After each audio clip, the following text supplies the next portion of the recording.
नमस्कार साथियों, आप देख रहे वीएन समाचार सच के साथ। महेंद्रगढ़ विधानसभा क्षेत्र के गांव सतनाली में भारत रत्न डॉक्टर भीमराव अंबेडकर समिति द्वारा बाबा साहब भीमराव अंबेडकर का 135वां जन्मोत्सव काफ़ी धूमधाम से मनाया जा रहा। आप सुन लाइव तस्वीरों के माध्यम से देख सकते हैं, युवाओं में काफ़ी जोश देखने को मिल रहा है। महिलाएं, बच्चे, पुरुष सभी इस कार्यक्रम में बढ़ चढ़ के भाग ले रहे। आप स्वयं देख सकते हैं, बाहर से आए हुए अतिथियों का मान सम्मान करने के लिए और उनके लिए विशेष ढोल नगाड़ों की भी व्यवस्था की गई है। हम वो चीज़ आपको दिखाने का प्रयास कर रहे हैं। महिलाओं में भी आज वो खुशी देखने को मिल रही है, क्यों उनको अपने हक की लड़ाई लड़ने के लिए कहीं नहीं जाना पड़ रहा, क्यों अब के समय शिक्षा के माध्यम से ही आज वो चीज़ उन्हें मिल रही है। बाबा साहब की देन है जो आज उनको वो सुविधाएं मिल रही है।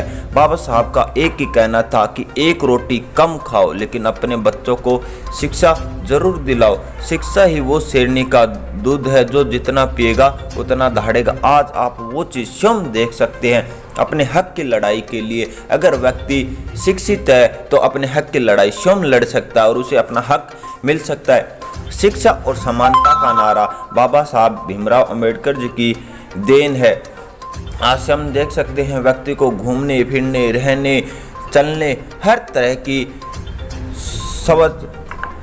तरह की छूट बाबा साहब के द्वारा, संविधान निर्माता द्वारा प्रदान की गई है। युवाओं में काफ़ी जोश देखने को मिल रहा है। छोटे छोटे बच्चे भी इस कार्यक्रम में हिस्सा ले रहे हैं। बच्चों द्वारा अनेकों प्रस्तुतियाँ दी जा रही है। वहीं दूसरी ओर आप स्वयं देख सकते हैं, बाहर से आए हुए अनेकों गणमान्य व्यक्तियों द्वारा बाबा साहब के ऊपर पुष्प अर्पित किए जा रहे हैं और उनको श्रद्धांजलि दी जा रही है। आप स्वयं लाइव तस्वीरों के माध्यम से देख सकते हैं, काफ़ी खुशी देखने को मिल रही है। खुशी होना स्वाभाविक का आप स्वयं देख सकते हैं। आज हमें पूर्ण रूप से संविधान निर्माता बाबा साहब के द्वारा ही आज हम एक छत के नीचे बैठ कर के सभी भाई बहन एक कार्यक्रम में पूर्ण रूप से हिस्सा ले सकते हैं। बाबा साहब के द्वारा ही एक नारा था, शिक्षित बनो, शिक्षित रहो, संगठित रहो, आगे बढ़ो। क्यों शिक्षा के माध्यम से ही व्यक्ति अपने हक की लड़ाई स्वयं लड़ सकता है और आगे बढ़ सकता है। आप स्वयं देख सकते हैं, बाहर से आए हुए अतिथियों द्वारा भी बाबा साहब भीमराव अंबेडकर जी के द्वारा काफ़ी बातें उनके जीवन से संबंधित बताई जा रही है। आप स्वयं लाइव तस्वीरों के माध्यम से देख सकते हैं। रत्न से सम्मानित डॉक्टर भीमराव अंबेडकर की जयंती के इस अवसर पर हमारे बीच में इस जिला के माननीय जिला प्रमुख आदरणीय doctor Rakesh ji, market committee के चेयरमैन आदरणीय भागीरथ जी, पार्टी के जिला के महामंत्री भाई योगेश जी शास्त्री, गोड सभा के बहुत ही सम्मानित पदाधिकारीगण और इस जिला परिषद के जिला पार्षद पूज्य महाराज जी, बचनाई नाथ जी और इस बीडीसी के वाइस चेयरमैन पूज्य आदरणीय गीता जी, देवान जी और सभी आदरणीय ओम प्रकाश जी और अनेक गांवों से आए हुए सभी सरपंच साहिबान, समाज के बहुत ही आदरणीय सम्मानीय महानुभावगण, मातृशक्ति, गांव के सरपंच प्रतिनिधि और डॉक्टर भीमराव अंबेडकर समिति के प्रधान, समिति के सभी सदस्यगण, दूर दराज से आए सभी महानुभाव, मैं आप सबका तहे दिल से आभार प्रकट करता हूँ, धन्यवाद करता हूँ। और डॉक्टर भीमराव अंबेडकर की पावन और पवित्र जयंती के शुभ अवसर पर आपको बहुत बहुत हार्दिक शुभकामनाएं, बधाई देता हूं। आज हम उस महान पुरुष की जयंती इस प्रदेश में ही नहीं, देश में ही नहीं, पूरी दुनिया के अंदर मनाई जा रही है। और हमारा सौभाग्य है कि इन 11.5 वर्ष में केंद्र और प्रदेश के अंदर भारतीय जनता पार्टी की सरकार में इस देश के लोकप्रिय प्रधानमंत्री आदरणीय नरेंद्र मोदी जी ने जब से इस देश की कमान संभाली, ऐसे ऐसे महान पुरुषों को याद करने के लिए आज जिस महापुरुष की हम जयंती मना रहे हैं, जो संसद हो चाहे विधानसभा हो, ऐसे महान पुरुषों के चित्र विधानसभा में भी और संसद के अंदर भी और जाते आते समय महसूस करते हैं।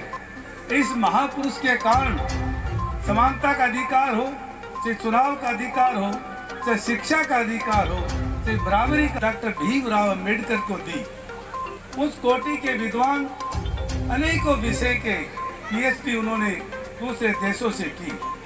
वो ऐसा होनहार बालक जो गरीब परिवार में से पैदा हुआ, लेकिन उनकी प्रखर बुद्धि के कारण दुनिया उनको नमन करती है, प्रणाम करती है। हम जैसे कार्यकर्ता भी उनकी बदौलत आज स्टेज पर खड़े होकर अपनी बात कहने का एहसास कर रहे हैं, उस महापुरुष की देन है। और उन्होंने इस देश के अंदर मंत्र दिया, समाज में मंत्र दिया। और मैं कहना चाहता हूं मंच के माध्यम से, डॉक्टर भीमराव अंबेडकर एक जाति के नहीं थे, वो महापुरुष सब जाति के थे, सब जातियों का मार्गदर्शन किया। उन्होंने एक संदेश दिया, आप संघर्ष करें, संगठित रहें और शिक्षित रहें। दुनिया की कोई ताकत नहीं है जो आगे बढ़ने से आपको रोक सकती। उन्होंने विचार किया, जो व्यक्ति शोषित है, वंचित है, लाचार है, गरीब है, आर्थिक तौर से कमजोर है, कानून के तहत उन लोगों को आगे बढ़ने का अवसर देना चाहिए। कानून में लिख कर गए, उनको अवसर मिलना चाहिए।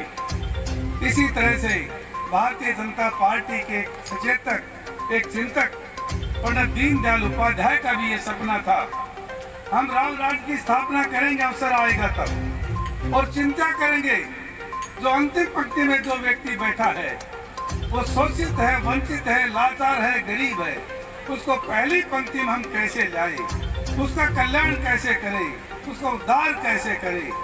ऐसे विचार भारतीय जनता पार्टी में पैदा हुए, हम उनको भी प्रणाम करते हैं।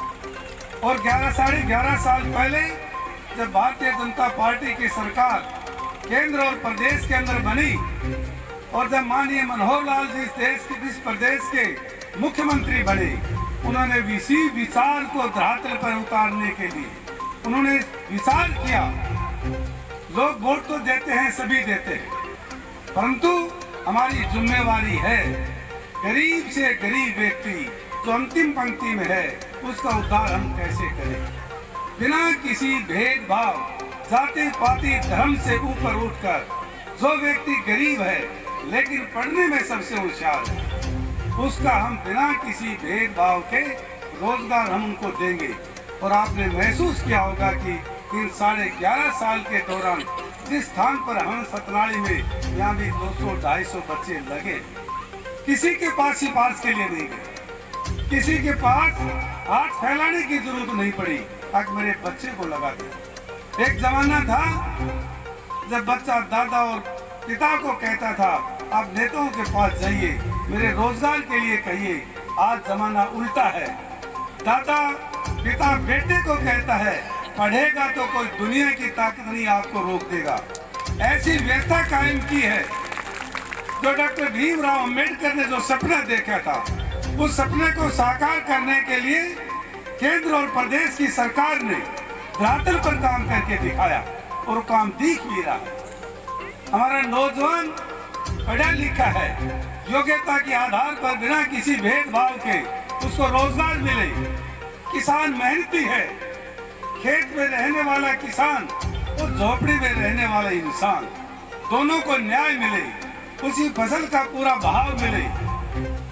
मजदूरी करने वाले इंसान को भी उसकी पूरी मजदूरी मिले, चाहे कर्मचारी हो चाहे व्यापारी हो, सबको समानता का अधिकार है। और उसी को कहते हैं राम राज। आज किसान को किसी के पास भाव के लिए जाने की जरूरत नहीं है।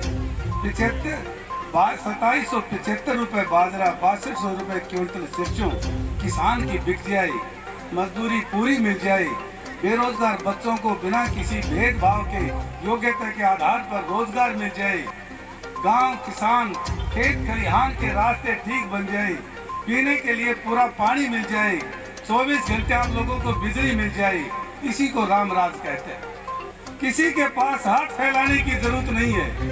और सभी महानुभावों से, बुजुर्गों से, माताओं से प्रार्थना करना चाहता हूं कि तीसरी बार भारतीय जनता पार्टी की सरकार हरियाणा प्रदेश में बनी, वो आप लोगों के सहयोग, आशीर्वाद और प्यार के कारण सरकार ने आपकी भावनाओं के अनुसार काम किया, संगठन ने मजबूती से काम किया, बिना किसी भेदभाव के किया।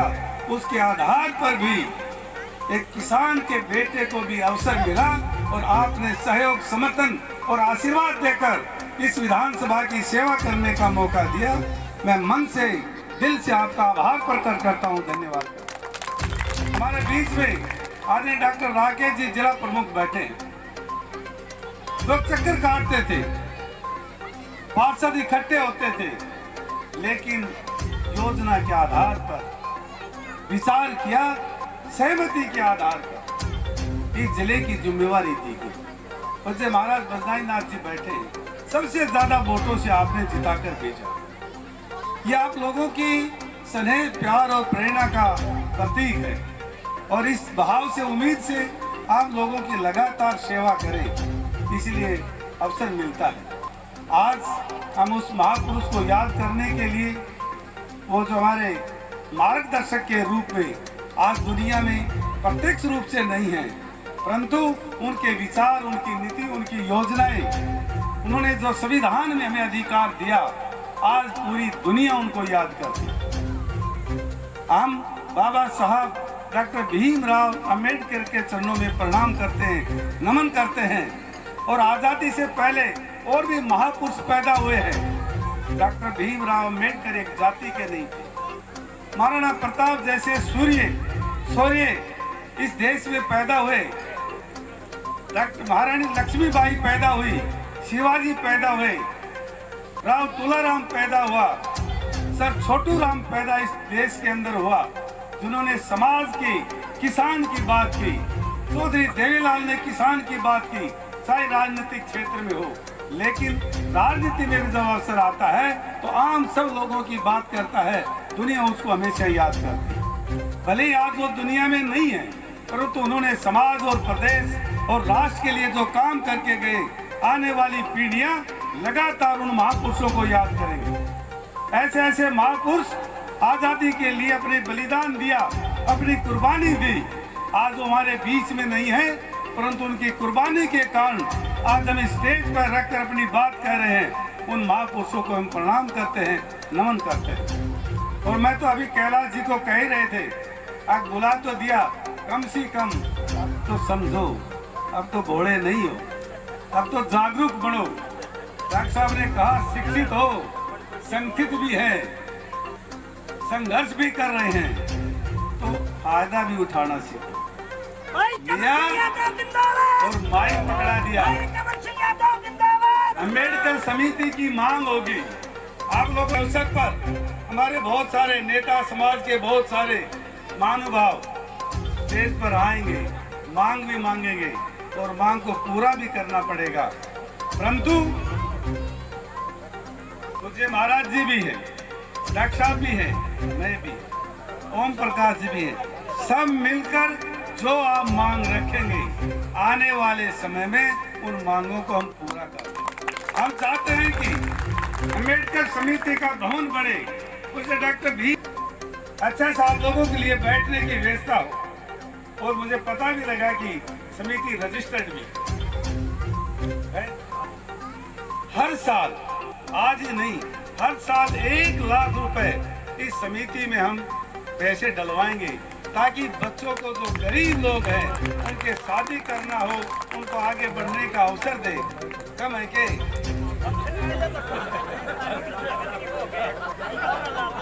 देखिए, आप लोग के 7 करोड़ रुपए मिलते हैं, ये भी मंत्री से लाके आपके खाते में डलवाऊंगा और हर साल डलवाऊंगा, एक बार से पीछा नहीं छूटेगा। जो आप काम कहेंगे, सभी लोग बैठे हैं, आपका काम धरातल पर उतारते हैं। आप जो आपका समिति का जो योजना है, रेजुलेशन करके दे देना, काम करवाना हमारी जिम्मेदारी। और हमने तो हर गांव के अंदर अम्बेडकर समिति को दिल खोलकर हर जगह काम करवा रहे। अभी बारडा में भी गए थे, वहीं से शुरू किया है, चौथा प्रोग्राम है और लगातार कर रहे हैं। हम उस महापुरुष को प्रणाम